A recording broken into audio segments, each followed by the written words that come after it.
እኛ ራሳችን ኦሮሞ ነን። እኛ ራሳችን ኦሮሞ ነን። እስክንድር ነጋ እንደ ጃንሆይ ወርሳት መውሉት ፈርሳላችሁ ለምንድነው ምን ፈርሳለኝ? ሁላችሁ መሰሪዎች ናችሁ። መሰሪና አንድ ቤት ውስጥ ዘግተ ከተውሆ በሳምንት ተጋሉ ነው የምታገኙ። ዘመነ ካሴ እንደ ዘመኑ ነቢያት ነን ባዮች ግልጽ ለማድረግ ወደ ዝርዝር ማብራሪያ ለመግባት አልችልም። ምክንያቱ ደግሞ ከህግ አንፃር በህግ የተያዙ ጉዳዮች ላይ እኔ ማብራሪያ መስጠት የለብኝም። ሀብታሙና ኢየሩስ የትንቢት መፈጸሚያ አታድርገኝ ይሉት ጸሎት ያልሰመረላቸው ባላንጣዎች። ክቡራትና ክቡራን፣ ይህ ወይ ልሳን ወይ ሚዲያ ካለመሆን የመነጨ የማል ቤት ሰፋሪ ዳፋ ያቋም የለሾች ስንክሳር ነው። ለትግል ከወጡበት ጫካ ፕሮፓጋንዳ እስከሚሰሩበት ስቱዲዮ ድረስ የተዘረጋ የትምፈጭው ዱቄቱን አምጪው ይሉት አይነት ፖለቲካ። እስክንድር ነጋ እጅግ አነጋጋሪ ሰው ስለመሆኑ ቆጥረን የማንጨርሳቸው ንግግሮቹ አቅርበን የማንዘልቃቸው ማስረጃዎች ይሆኑናል። እዚያ አወዛጋቢነቱ ላይ የመንግስታት አርጩሜ ደጋግሞ የጎበኘው ጋዜጠኛ ረጅም ጅራፋቸው ጀርባው ላይ የጮህበት ተሟጋች መሆኑ ሲታከልበት ደግሞ የፖለቲካ ሚዛኑን ያከብድለታል። ዓለም አቀፍ ሽልማቶችን መቀበሉ የዲፕሎማቶችም ወዳጅ መሆኑ ሲጨማመር ደግሞ እስክንድር ነጋን በቀላሉ የማይተኩት ሰው ያደርገዋል። ከዚህ ሁሉ በላይ ደግሞ የወቅቱ አንገብጋቢ ጉዳይ ገንዘብ ነውና ምንጩን አብጠርጥሮ ያውቀዋል የሚባልለት እስክንድር አንድ ወታደር ሳያሰልፍ የረባ መሳሪያ ሳያስመዘግብ የፋኖ መሪ ለመሆን ያስቻለ የዶላር አቅም አለውና ብዙዎች ከስሩ ሊቃርሙ የሚጓጉለትን እርጥባን ይዞ የሚዞር ገንዘብ ላይ የተሾመ አቃቤ ነዋይ ነውና አፋሻ ጎንባሹ አቤት ባይ ታዛዡ ብዙ ነው። በርግጥም እስክንድር ነጋ አወዛጋቢ ነው። ከጀዋር መሐመድ ጋር ኦሮሞ ነኝ ብሎ ሊታገል የቄሮ ሜዳ ላይ የወጣ ከዘመነ ካሴ ጋር ሊፋለም ሰራዊት አስከትሎ ጎጃም ምድርን የረገጠ ሸዋ ላይ ሆኖ እስከ ጎንደር ድረስ በሚወነጨፍ እጁ ስርዓት ለማበጀት የደፈረ ሰውም ነው። የዓላማ ጽናቱ ፊቱን ከሰውነት ተራ ያፈናቀለበት፣ ሰውነቱ ላይ ይታይ የነበረው ወዝ የጠገበ ስጋ አልቆ አጥንቱ እስኪቆጠር ያደረሰው፣ በዚህም ብርታቱ የጽናት ተምሳሌት አድርገው ብዙዎች እንዲቀበሉት የሆነለት ሰው ነው። በዚያው ልክ ደግሞ እዚህም እዚያም ለኳክፎ የተዋቸው ድርጅቶችና ጅምር መዋቅሮች እንዳንዳንዶች ክስ ደግሞ ስልጣንን አብዝቶ የመናፈቅ አባዜው በትችት አለንጋ የሚያስገርፉት ስስ ብልቶቹ ናቸው። ታዲያ ይህ ሰው አሁን ላይ በፋኖ ውስጥ ሊደረግ የማይገባ ነገር ተደርጎበታል ተብሎ ጥብቅና የሚቆምለት የለም፣ በሰላም ስራውን እየሰራ ነውም ተብሎ በስሙ የሚነገድለት ሰው ሆኗል። የነገሩ መነሻ ጌጥዬ ያለውና ኢየሩሳሌም ናቸው። ኢትዮ 360 የሚባል ወይ የፋኖ ልሳን ሆኖ በዘመነና እስክንድር ያልተመራ አዲያም የሚዲያ ተቋም ሆኖ በራሱ መተዳደሪያ ደንብ ያልቆመ ጣቢያ ውስጥ እነዚህ ሁለት ሰዎች ነገረ እስክንድር ነጋን እንዲህ እያሉ ያነሳሳሉ። እስክንድር አስቀይሟቸው ሊሆን ይችላል፣ ገፍቷቸው ሊሆን ይችላል። ነገር ግን ለአማራ ህዝብ ደግሞ የሚያስፈልግ ሰው እንደሆነ በተለይ ፖለቲካው እያደገ ፋኖ በአፍሪካ ቀንድ ደረጃ ግንባር ቀደም የኃይል ሚዛን አስጠባቂ ተዋናይ የሆነ እየመጣ ነው እየተባለ በሚነገርበት ወቅት ከዓለም አቀፉ ማህበረሰብ ጋር የሚተዋወቅ የዓለም አቀፉን ፖለቲካ የሚያውቅ የሀገር አቀፉን ፖለቲካ በአግባቡ የሚያውቅ የበሰለ ፖለቲከኛ እንደ እስክንድር አይነት የበሰለ ፖለቲከኛ ፋኖ በጣም ያስፈልገዋል። ይህን ሰው አያስፈልግም ብሎ መግፋት ጭካኔ ጭምር ነው። እውነት ለመናገር ጭካኔ ነው። ከነስተቱም ቢሆን ስተቱ እንዲያርም እየተደረገ አብሮ መሄድ ያስፈልጋል ብዬ አስባለሁ። እና አሁን የምናየው ነገር ያ ነው። የጃንሆይ አይነት ጣፈንታ ነው እየገጠመው ያለው። እንግዲህ ቀስ በቀስ እያሳመኑ ሰራዊቱን እያግባቡ ምን እያሉ በመጡ ቁጥር መጨረሻ ላይ እሱንም ቢሆን የሚፈልጉትን አይነት እርምጃ ከመውሰድ ወደ ኋላ ነው። አሁንም ውሳኔ እየወሰነ እንዳልሆነ ይሰማኛል። እኔም በነበርኩበት ጊዜ በስፋት የውሳኔ ሰጭነት ሚናዎች እንብዛም እያየሁ አልነበረም። ከቁም እስረኝነት ያልተናነሰ ኑሮ ነው እየኖረ ያለው። እሱ ራሱ በአደባባይ ወጥቶ ነገ አይ ጌጥዬ ውሸቱን ነው እኔ በደንብ እየመራው ነው መሪ ነኝ ምን ሊል ይችላል። ግን ይሄን ህዝብ ማወቅ ስላለበት ነው የምንናገረው። እነሱ የራሳቸው ታክቲክ ስትራቴጂ ምን አስልተው አስበው የሚናገሯቸውና የማይናገሯቸው እውነቶች ይኖር ይሆናል። እኔ ግን ለአማራ ህዝብ ይጠቅማል ብዬ አስቤያለሁ፣ እናገራለሁ። መድረኮች ላይ የሰራዊት መድረኮች ላይ እንኳን እንዲገኝ አይፈቀድለትም። ከተገኘም ንግግር ካደረገ የቀረጽነውን ቪዲዮ አጥፉት ተብለን እናውቃለን። አጥፉት ቪዲዮን፣ እስክንድር ወደ ሚዲያ መውጣት የለበትም ተብለን እናውቃለን። በዚህ ደረጃ ነው ታፍኖ ጭምር ያለው እና ይህንን አለመናገር ስህተትም ነው ብዬ ስለማስብ ነው። ስለዚህ በዚህ መልኩ አስቀድሞ ከአንድ ዓመት በላይ ያሰለጠነውን ሰራዊት አባይ በረሃ በተለያዩ ግፊቶች እንግዲህ በራሱም ስህተት ጭምር እንዲበትን ተደረገ። ከበተነ በኋላ ቀስ በቀስ ከሰራዊቱ እንዳይገናኝ ነው የተደረገው። ሰራዊቱ እንዳያውቀው ነው የተደረገው። ሐሰተኛ የስም ማጥፋት ዘመቻዎች ናቸው የተደረጉት። ከዛ ቀጥሎ በውጭ ነው የሱ ማህበራዊ መሰረት ተብሎ ስለሚታሰብ በውጭ ያለው ማህበረሰብ በውጭ ያለውን የድጋፍ ኃይሉን እሱን ደግሞ መናድ ነው የተፈለገው። እሱም አሁን ስኬታማ ሆኗል ማለት ይቻላል በብዙ መልኩ። ይሄው ከሱ የወጡ ሰዎች ናቸው አሁን ድርጅት አቋቁመው ጭምር ከኛ ጋር ስሩ እሱን አባሩ እሱን እንደዝለሉ እያሉ እየደወሉ ቅስቀሳ እያደረጉ ጭምር ያለው። ስለዚህ ይሄ በተመሳሳይ ጃንሆይ ላይ የሆነው ነው። መስመር በመስመር እየተፈጸመ ያለው መስመር በመስመር ጃንሆይ ላይ የተደረገው ነው። ጃንሆይን አስቀድሞ ከነ አክሊሉ ጋር ነው እንዲጣሉ ያደረጓቸው፣ ከነ ከተማ ጋር ነው እንዲጣሉ ያደረጓቸው። መጨረሻ ላይ ግን የፍየል ወጠጤ ዘፈን እያዘፈነ ደርግ እሳቸውንም አንጠልጥሎ ወስዶ በትራስ አፍኖ ከመግደል የከለከለው የለም፣ ያስቆመው የለም። ያንኑ ነው ያደረገው። አሁንም ተመሳሳይ መንገድ ነው፣ ተመሳሳይ ሂደት ነው እያደረግን ያለ ነው። ተመሳሳይ ጉዞ ላይ ነው ያለ ነው። ጌጥዬ ያለው የእስክንድርን ነገር ያነጻጸረው ከቀዳማዊ ኃይለ ሥላሴ ጋር ነው።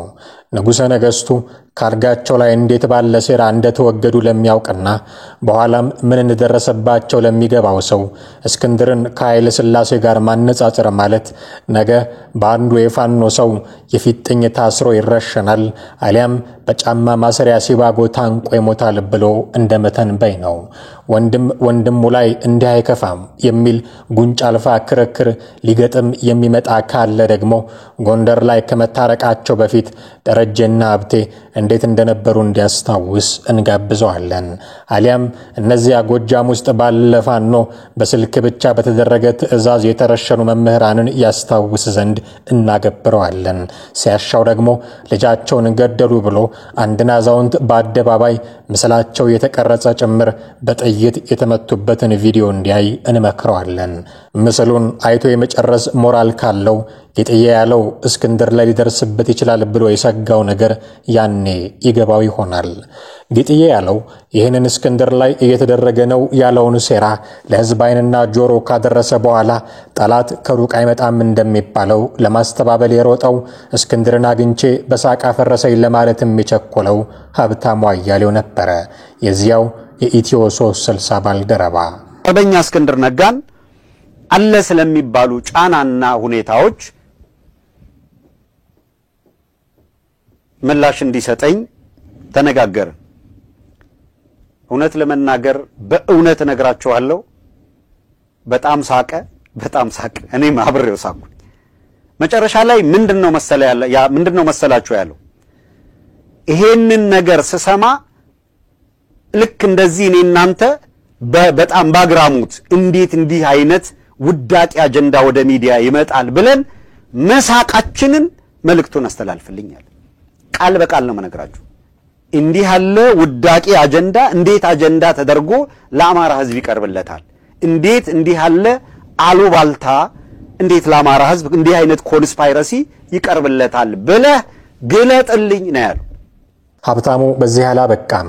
ቀደም ሲል ደረጀና ሀብቴ ብለን በታዋቂዎቹ ኮሜዲያን ስልት ያነሳናቸው ደረጀ በላይና ሀብቴ ወልዴ ጎንደር ላይ የፈጸሙትን እርቅ እስክንድር ነጋ የማያውቀው ጭራሽ በራሱ ላይ የተደረገ ሴራ ነው ብለው የሚተቹ ነበሩና የእስክንድርንስ ነገር ለኔ ተውት ብሎ ስለ ጎንደሩ እርቅ እንዲህ እያለ ምስክርነት ይሰጥ ነበረ።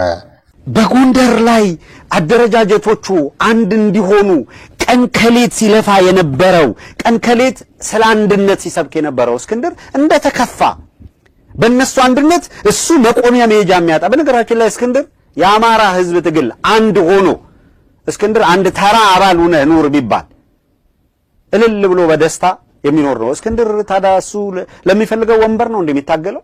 እስክንድር ለሆነ አደረጃጀት ሊቀመንበርነት የሚታገል ሰው ነው ብለን የትግል ታሪኩን በዚህ ደረጃ አሳንሰን ካልኩሌት የምናደርግ ከሆነ በጣም ያሳዝናል። የእውነት እንደዛ ከሆነ እስክንድርን ለመደግፈዋል። አማራ አንድ ሆኖ የአማራ ህዝብ ትግል ወደ አንድ መዋቅር እንዲመጣ የሚታገል ሰው ነው። መሪ ይሁን ከፊት ይሁን ሲባልም እንዲህ ያለ የአማራ ቤት እንዲሰራ አንድነት እንዲመጣ በብቃት ይሄንን ይመራል በሚል እኮ ነው። ስለዚህ ግቡ እስክንድር ሳይሆን የአማራ ህዝብ የህልውና ትግል ነው ግቡ። እሱ ይሄንን ነው የሚታገለው። ነገር ግን ጎንደር ተታኮሱ ተብሎ ሰበር ዜና ሊዘግብ የነበረ አካል ጀንበር ጠለቀችበትና ወንድሞቻችን አንድ ሆነው በጋራ ሆነው መተው ቆሙ። ያው በእውነት በዚህ ጊዜ ማባከን ስለማልፈልግ እንጂ ከዛ ይሄው ንግግር ቢቀጥል ምን ይላል መሰላችሁ? የጎንደር ትግል የጎንደር ፋኖ ትግል አልቲሜትሊ ግቡ ወልቃይት ብረሳሽ ቀኝ ተርሳኝ የሚል ነው። አላማቸው ወልቃይት ነው፣ ህገ መንግስት አይደለም። ሌላ ኮንስፓይረሲ አሁን ፖለቲካን ያናቃለን ተብሎ ኮንስፓይረሲ ሊሰራ ማለት ነው። ይሄኔ ነገሩ ተካረረ። በውስጥ የተነጋገሩትን በር ዘግተው የተፋጩትን የማናውቀው እኛ ምን ሆነው ይሆን ብለን እስክንጠይቅ ድረስ ኢትዮ 360 ውስጥ ሽብር ነገሰ። በእስክንድር ነጋ የተጀመረው መለያየት የአሜሪካ ፍርድ ቤቶችን ችሎት የመዳኛ ስፍራው ያደረገ ክስተት ሆኖ ብቅ አለ። ሀብታሙ አያሌው እስክንድርን አናግሬው ነበር ብሎ ለሰራው ዘገባም ጌጥዬ ያለው ያየሁት የሰማሁት እውነት እንዲህ ነው ብሎ ለማጋለጥም ወደ አደባባይ ወጣ። ከአፋሕድ እንወጣለን፣ ከእናንተ ጋር አንድ እንሆናለን። በዚህ ተስማሙ፣ አለቀ፣ ጉዳዩ ተዘጋ ማለት ነው። ይሄ ነበር ያለያያቸው መጨረሻው ጉዳይ በዚህ ተዘጋ። ከዛ መጨረሻ ላይ ሁለቱ ድርጅቶች እሺ አንድ ሆኑ። ማን የእዙ መሪ ይሁን ማን ይምራው ተብሎ ሲጠበቅ እንግዲህ ከነደሳለኝ ጋር ጄኔራል ተፈራ ማሞ ስለነበረ በእነሱ በኩል ያነሱት አይ ከመከታውም ከደሳለኝም የተሻለ ወታደራዊ ልምድ ያለው ጄኔራል ተፈራ ነው፣ እሱ ካልመራው አሉ። በኋላ ጠብ ተነሳ። አይ እኛ ከእስክንድር ጋር አንሰራም ብለንም እናንተ ተፈራን ልታመጡብን አይገባም አሉ።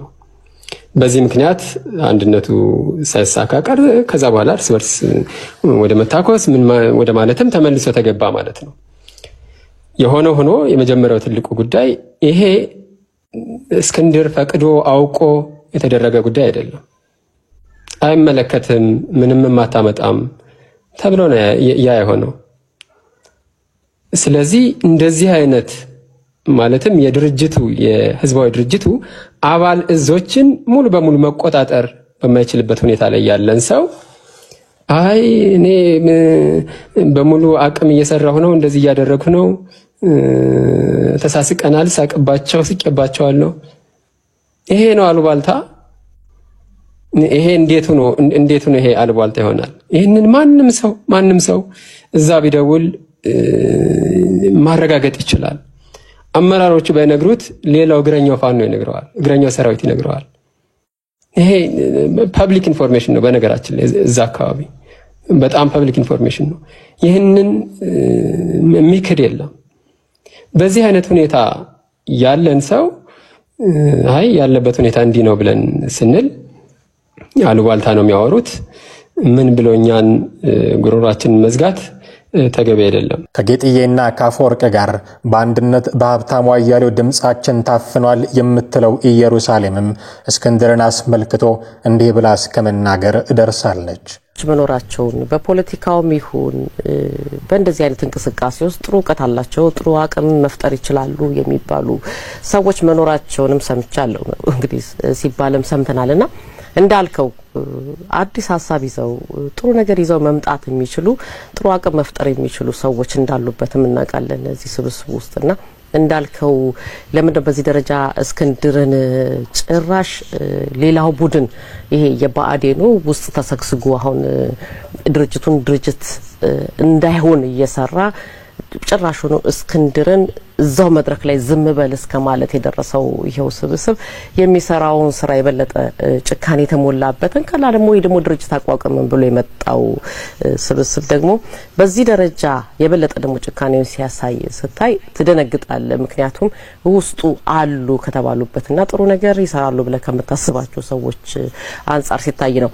እንደው ጌጥዬ ድንገትም ስላነሳው ድንገት ከደብረ ኤልያሱ የፋኖ አደረጃጀት ጀምሮ እስከ ሸዋው እስከ ዘለቀው የእስክንድር ጉዞ አብረው ነበርክና እስክንድር እንዳልከው ጠንካራ ጎኖች እንዳሉት ሁሉ ደካማ ጎኖች አሉት። በፖለቲካውም በል በትግሉ ወቅትም በል በምንም ወቅት የሚመጡ ነገሮች አሉና መውደቅ መነሳት ፈተናውም እንዳለ ሆኖ ነገር ግን አሁን ባለው ሂደት ውስጥ የአማራ ፋኖ ህዝባዊ ድርጅት እንደ ድርጅት እየተፈተነ ያለበት ዋና ነገር እውነት የእስክንድር ድክመት ወይንስ ከውጭም ከውስጥም ተሰክስጎ አላሰራም ያለው አካል የሱ ችግር? ከዛ ውጪ ቀደም መግቢያ ላይ አንስቼዋለሁኝ ስብሰባ እንኳን በቅርቡ የተደረጉ ተከታታይ ስብሰባዎች ላይ እስክንድር አንድ ሐሳብ አንስቶ ነበር። ለምሳሌ ድርድሩን በተመለከተ ሁለቱ ድርጅቶች መግባባት እንኳን ባይችሉ ከስምምነት መድረስ እንኳን ባይችሉ አሁን ባላቸው አቅም አሁን ባላቸው ይዘት ባሉበት ሆነው ይሄንን ትግል የማሸነፍ አቅም አላቸው። ግን እርስ በርስ አንታኮስ እርስ በርስ መገዳደል እርስ በርስ መታኮሳቸው ዳቁሞ ነገር ግን ባለን አቅም መታገል ምንችልበት ነገር መፍጠር ይቻላል የሚል ሐሳብ እያነሳ ያለ ከዚህ በኋላ ሐሳብ እንዳታነሳ ለመናገር ማልተፈቀደልህም ዝም በል የሚል ትዕዛዝ ነው ወረደለት። ይሄ ደግሞ በቀጥታ ያወረደው ደግሞ ከጌታ አስራደ ነው። ከስብሰባው እዛ ውስጥ የነበሩ ስራ አስፈጻሚ የሚባሉት በሙሉ አንዳቸውም በትክክል ነው ሊቀመንበሩ መናገር መብት አለው ያነሳው ሐሳብን ይጨርስና እኛ ሐሳብ እንስጥበት እንኳን ያለ የለም። ሁሉም በዝምታ ነው የተመለከቱት ዝም በል ሲባል ማለት ነው። ከዛም አልፎ ራሱ እስክንድር አንዳንድ ጊዜ ጸጥ የሚልበት ጊዜ አለ ከስብ የሚጠፋበት ጊዜ አለ። ስለዚህ ዛን ጊዜ በዛው ማሰናበት ይቻላል እስከሚባል ድረስ በሚስጥር ሁሉ እስከመሰብሰብ የተደረሰበት ሁኔታ አለ። ከዛ አልፎ ደግሞ አሁን እንዲ በዘመቻ ላይ ያንዳንዱ የፋኖ መሪ ያንዳንዱ በቃ ይጠቅማል አሁን እንዳልነው ለአዲስ አደረጃጀት ለተባሉ የፋኖ ይጠቅማሉ የተባሉ ሁሉ እንዲህ አይነት የተሳሳተ ፕሮፓጋንዳ ነው የሚሰጣቸው። ፕሮፓጋንዳው ደግሞ እስክንድርን አግሎ እኛን ለዚህ ትግል ከኛ በላይ አዋቂ የለም እኛን መኑን ከሱና ተመኑ የሚል ነው። እስክንድር መሬት ላይ አብሯቸዋል ያልኩ ከደብረ ኤልያስ እስከ ሸዋ ያልኩም ለዛ ነው። እስክንድር መሬት ላይ አለ አብሯቸው ነው እየታገለ ያለው። በቅርብ እስክንድርን ያገኙታል በቅርብ እስክንድርን ያዩታል። ጥፋትም ይስራ ልማትም ይስራ ያጥፋም ያልማም እስክንድር አጠገባቸዋል። በተለይ ደግሞ አሁን ሸዋ ላይ ያሉት አመራሮች እስክንድርን ያውቁታል። ስለዚህ እዚህ ጋር ውጪ የተቀመጠው እስክንድርን በዚህ ደረጃ ምንድነው የሚባለው እስክንድርን ነጥሎ ለመምጣት ሲኬድ ለምን የሚለው ጥያቄ የብዙዎች ነው። ከዘመነ ኢሳት ጀምሮ በውስጣቸው በነበረው አለመግባባት ምክንያት ሁሉም በየራሱ መንገድ አቅጣጫውን እየመረጠ ሲፈረጥጥ እንደነበረው ሁሉ አሁንም ከኢሳት ቅንጣቢዎች መካከል አንዱ የሆነው ኢትዮ 360 ተመሳሳዩን ታሪክ ለመድገም በተመሳሳዩ ትራክ ላይ እየሮጠ ነው። ኢየሩሳሌም በግልጽ ቋንቋ ለሀብታሙ አያሌው ቆፍጠን ያለ መልእክት ልካለታለች። ቀደም ብለሃቸዋል ድሮም ባዴን ነው ኢህአዴግ ነው መቼም አይጠሩም። በታጥባቸውም በኦሞም በምንም በዘፈስፋቸው አይጠሩም። እኛ ደግሞ አልኖርም በዛ ውስጥ ጋዜጠኞች ነን። የሰራነው ንጹህ ስራችንን ስንሰራን የቆየ ነው። ከጀርባችን ቢፍቁን ያ ነው። አሁንም መሬት ላይ ሰሞኑን እኮ በግፍ የተለተለተለችው ልጅን እኮ ላየ ሰው እውነት እንዲህ አይነት ግፍ እኮ አታረግም። ኢትዮ 360 ልትዘጋኳ ተሽቀዳደምም። ይሄንን ጭካኔ እያደረገ የሰብአዊ መብት ተሟጋች ጋዜጠኛ አይደለም ሆኖ ማያውቅም። ጋዜጠኛ ሆኖ ማያውቅም። የሰብአዊ መብት ተሟጋች ሆኖ ማያውቅም። እኔ አጠገቡ ቁጭ ብዬ የምሰራውን ሰው እያፈንታ የሰብአዊ መብት ተሟጋች አይሆንም። መጀመሪያ እኔ መብት ተከብሮ ነው ከዛ በኋላ ሰብአዊ መብት ተሟጋች የሚሆነው። ያ አይደለም። ሰብአዊነት የሚጀምረው ካጠገብ ነው። ከራስ ነው ሰብአዊነት የሚጀምረው። ያንን ሰምተን ገና ሀዘን የስንቱ ሀዘን እኮ አለ። የዚህ እቺ ልጅ እኮ አንድ ምሳሌ ናት። አንድ ማሳያ እኮ ናት። እውነት ለመናገር በኢትዮጵያ ምድር ላይ በየቀኑ የሚሰማው ሰቆቃ እውነት በአንድ ሰው ብቻ የሚገለጽ ነው እንዴ? አንድ ማሳየናት እኮ ልጅ ይብላኝ ለዛች ለእናቷ ለዛች ለደሃ እናቷ። ስለ እውነት ነው፣ ስለ እውነት ያሳዝናል። ስለ እውነት የደረስንበት ጊዜ አሁንም ምለው ያስረዘምኩት ይቅርታ ጠይቃለሁኝ። አሁንም ምለው የኢትዮ 360 ጉዳይ በአስቸኳይ በህግ እንዲፈታ እንፈልጋለን። ሀብታሙ አያሌው ያለምንም ቅድመ ሁኔታ ቦታውን አስረክበ ኢትዮ ሰገነት ብለህ የያዝከው ሚዲያ ይዘው ልቅ ማለት ትችላለህ። ያለዛም ልክ እንደኛ እኩል ሆነ ከኛ ጋር አንዲትም ስንጣሪ ልዩነት የለህም። መብት ያለ መስሎ ከሆነ ተሳስተሃል። ተሸክሚያቸዋለሁ ምትል ከሆነ አልተሸከምከም። እኛ ነን የተሸከምንህ። እርግጠኛ ምነግርህ ተሸክመን የኖር ነው። ቢገባህ ኖሮ አየር ላይ ቁጭ ብለህ ያን ሁሉ ስታወራ ዝም የተባልከው ስለተሸከምን ነው እንጂ አውቀህ አይደለም። በመረጃ ደረጃ ቁጭ ብዬ ሌሊቷን የትኛው ሚዲያ ላይ ያልተሰማ መረጃ ነው የመጣው። ለዚህ ጉዳይ ምን ምላሽ ይሰጣል ተብሎ ሲጠበቅ የነበረው ሀብታሙ ጉዳዩ በህግ በመያዙ ምክንያት ብዙ ማለት እንደማይችል ገልጦ ለጊዜው ግን ዝግጅቱን በተንቀሳቃሽ ስልክ አማካኝነት ብቻ ማስተላለፍ መጀመሩን ይናገራል። በደንብ ግልጽ ለማድረግ ወደ ዝርዝር ማብራሪያ ለመግባት አልችልም። ምክንያቱ ደግሞ ከህግ አንፃር በህግ የተያዙ ጉዳዮች ላይ እኔ ማብራሪያ መስጠት የለብኝም። በተፈቀደና በተወሰነ ጊዜ የሚመለከታቸው አካላት የሚሰጡት ማብራሪያ እንደተጠበቀ ሆኖ እኔ ወደ ርዕሰ ጉዳይ ነው ማተኩረው። ነገር ግን ስቱዲዮ አገልግሎት እንዳይሰጥ የተደረገ በመሆኑ በስቱዲዮ የተፈጸመው አገልግሎት እንዳይሰጥ ወይም ከአገልግሎት ውጭ እንዲሆን የተሰራውን ስራ በተመለከተ ፖሊስ ማን መቼ በምን ሰዓት የሚለውን መዝግቦ ጉዳዩን እያጣራ ስለሆነና ከዚያም በኋላ ተቋሙም እንደ ተቋም የሚሄድበትን መንገድ ተከትሎ በህግ ይሄድ ያለበትን ርቀት ይሄዳል የሚል ውሳኔ ስላለ በእኔ በኩል ወደዛ ዝርዝር ጉዳይ አልገባም። ነገር ግን ምናልባት ከድምጽ እንዳልኳችሁ ከምስል ጥራት ከድምጽ ጥራት ጋር ችግሮች ካሉ የገባ ነው ይህንን ፕሮግራም ለማቅረብ እንደምንም ሊትራሊ ከፊት ለፊቴ የቆመው ስልክ ነው። በጣም ፕሮፌሽናል ወይ በትልቅ ስቱዲዮ ውስጥ የምንሰራ ሰዎች የነበር ነው። እንደምታውቁት ስቱዲዮ ስራውን እንዳይሰራ መደረጉ ምክንያት ደግሞ የኢትዮ 360 ፕሮግራም ለጊዜው በስልክ የተላለፈ ነው። ግን ያለ ጥርጥር እነዚህ ሁኔታዎች እንሻገራለን። የአይነቱ ሙግት እንዲህ ያለ ሰጣ ገባ ምን ይነግረናል? የሰዎቹ ትግል ወርዶ የግለሰብ ጠበቃ ወደ መሆን ቁልቁል መጋለቡን ከመመስከር ውጪ በመግቢያችን ላይ ያሰማናችሁ የዘመነ ካሴ ድምጽ እንበለው ቅድመ ግምት ላይ እንዳደመጣችሁት አሁን የትንቢቱ መፈጸሚያ ጊዜ የደረሰ መስሏል። ትግላቸውን ከህዝብ ጥያቄ ገሸሽ ያደረጉ የግለሰብ ጠበቃዎች በዘመነ ካሴ ቋንቋ መሰሪዎች አንድ ቤት ተዘግቶባቸው ሊበታተኑ ዋዜማው ላይ ቆመዋል። የዚህ ማዕበል መዳረሻው ደግሞ የት እንደሆነ አለመታወቁ ሌላኛው ፈተና ሳይሆን አይቀርም። ምናልባት የዚህ አይነቱ መንቀጥቀጥ ማዕበል ማብቂያ የፋኖ ጫካዎች ውስጥ እንዳይሆንም ያሰጋል።